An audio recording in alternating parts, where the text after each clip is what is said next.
قرب قیامت کا سب سے عظیم فتنہ دجال۔ وہ جب ظاہر ہوگا تو ایک خاص قسم کی سواری پر سوار ہو کر نکلے گا۔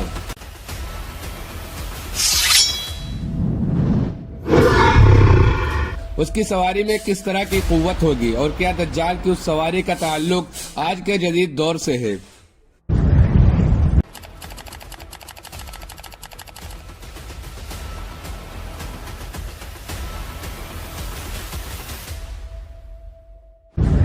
دجال امت مسلمہ کے لیے سب سے عظیم فتنہ قرار دیا گیا ہے۔ حضرت آدم علیہ السلام کی تخلیق سے لے کر قیامت قائم ہونے تک کوئی بھی فتنہ دجال کے فتنے سے بڑھ کر نہیں ہے۔ دجال کے متعلق ہم مسلمانوں کے پاس جو معتبر ترین ذرائع ہیں وہ نبی صلی اللہ علیہ وسلم کی احادیث مبارکہ ہے، جس کی روشنی میں ہم یہ جان سکتے ہیں کہ دجال کے پاس کس طرح کی قوتیں ہوں گی اور ان شیطانی قوتوں سے دجال کس طرح کی تباہی مچا سکتا ہے۔ لہذا احادیث کی کتابوں میں حضرت ابن عباس، حضرت عبداللہ ابن مسعود اور ابن عمر رضی اللہ عنہ سے دجال کی مخصوص سواری کے متعلق احادیث روایت کی گئی ہے، جن کا مجموعہ یہ ہے کہ دجال اس وقت نمودار ہوگا جب لوگوں کی ایمانی حالت بہت کمزور ہو چکی ہوگی۔ دجال دنیا میں 40 دن گھومے گا۔ ان 40 دنوں میں ایک دن 1 سال کے برابر ہوگا اور ایک دن 1 مہینے کے برابر، جبکہ ایک دن 1 ہفتے کے برابر، اور بقیہ یا معمول کے مطابق ہوگا۔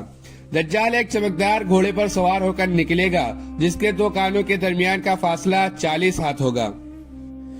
دجال اپنی اس سواری پر سوار ہو کر سمندر میں اس طرح داخل ہو جائے گا جیسے ایک گھڑ سوار اپنے گھوڑے پر سوار ہو کر ایک تنگ ندی میں داخل ہو جاتا ہے۔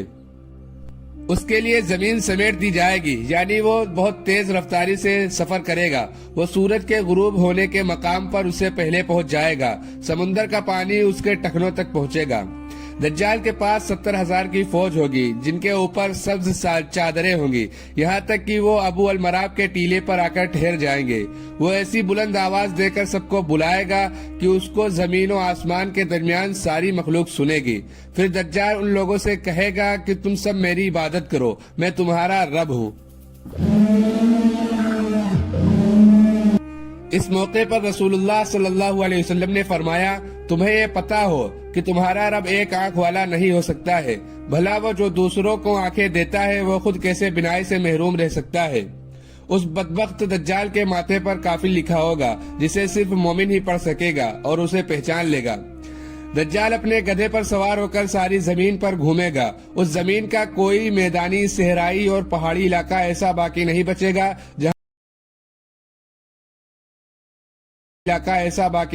گا جہاں وہ نہ جائے، سوائے مکہ مکرمہ اور مدینہ منورہ کے۔ اللہ تعالیٰ ان دونوں جگہوں کو فرشتوں کے ذریعے حفاظت فرمائے گا۔ دجال جب وہاں داخل ہونا چاہے گا تو فرشتے اس کا رخ پھیر دیں گے۔ یہ ایک عظیم الشان پیشن گوئی ہے جس میں دجال کے ایک عجیب و غریب قسم کی سواری کی طرف اشارہ ہے جو آخری زمانے میں ظاہر ہوگا، اور اس کی وجہ سے سفر میں آسانی اور صورت پیدا ہو جائے گی۔ ان احادیث کی بنیاد پر یہودی خاص طور پر گدھے کی تعظیم کرتے ہیں اور وہ اپنے خفیہ عبادات میں گدھے کو ضرور شامل کرتے ہیں۔ بعض لوگوں کا یہ دعویٰ ہے کہ اپنی عبادت کے دن خفیہ طور پر یہودی ایک گدھے کو اٹھا کر بیت المقدس لے جاتے ہیں، جہاں وہ مختلف رسم و رواج کے مطابق اس گدھے کو سجاتے ہیں۔ صحابہ کرام کے ذہن میں اس وقت یہ سوال ضرور آیا ہوگا کہ ایسا گدھا کہاں سے آ جائے گا جس کی لمبائی اور چوڑائی اتنی قامت ہوگی، لیکن صحابہ کرام نے حضور سے اس حدیث کو جیسا سنا ویسا ہی یاد رکھا اور آج ہم تک یہ ساری احادیث پہنچی۔ علماء اکرام کا کہنا ہے کہ اگر ہم کہیں کہ قیامت کے قریب ایک ایسا گدھا پیدا ہو جائے گا اور یہ صفات اس میں پائے جائے گی تو یہ بات ناممکن نظر آتی ہے۔ پھر سوال یہ بھی ہے کہ دنیا میں وہ گدھی کہاں سے آئے گی جو اس قسم کے عجیب و غریب اور دیوقامت گدھا جنے گی اور سمندر کا پانی اس کے ٹخنوں تک آئے گا؟ یہ بات عقل کے بعید ہے۔ کچھ محققین کے رائے کے مطابق دجال کی سواری کے لیے حدیث میں لفظ دعویٰ یعنی جانور کا لفظ استعمال کیا گیا ہے اور وہ کسی بھی طرح کی سواری ہو سکتی ہے۔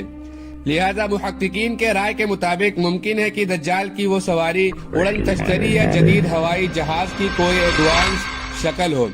غرض یہ ہے کہ ہم جانتے ہیں کہ آج کے اس جدید دور میں ہوا اور آواز کی رفتار سے کئی گنا زیادہ سپر سونک جہاز تیار ہو چکے ہیں، اور اڑن تشتری کے قصے بھی پچھلے 100 سالوں میں بہت مشہور ہوئے ہیں، جن کو یو ایف او کہا جاتا ہے۔ ان یو ایف اوز کو دیکھے جانے کا واقعات زیادہ تر برمودا ٹرائنگل کے نزدیک ہوئے ہیں، جو فلوریڈا کے قریب ہے۔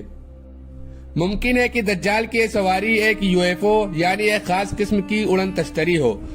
ان تمام باتوں سے یہ نتیجہ نکلتا ہے کہ جدید دور میں تو یہ یو ایف اوز اور سپر سونک جہاز انسانوں کے فائدے کے لیے استعمال ہوگا، لیکن مستقبل میں جب دجال تمام ٹیکنالوجی پر قبضہ کر لے گا تو وہ انہی جدید سواریوں یا اس کی کوئی ایڈوانس فارم پر قبضہ کر کے پوری دنیا کے کونے کونے تک چند منٹوں میں پہنچ جائے گا۔ یہ تمام باتیں اس جانب اشارہ کر رہی ہیں کہ خروج دجال کا وقت اب زیادہ دور نہیں ہے۔ بلا شبہ یہ فتنوں کا دور ہے، اور اس وقت انسانیت دجالی اور دجالی قوتوں کے فتنہ عظیم کی طرف بڑھ رہی ہے، لہٰذا دجال اس کے حمایتی اور اس کے قوتوں سے آگاہی رکھ کر ہی ہم اس فتنہ عظیم سے اپنے اور اپنے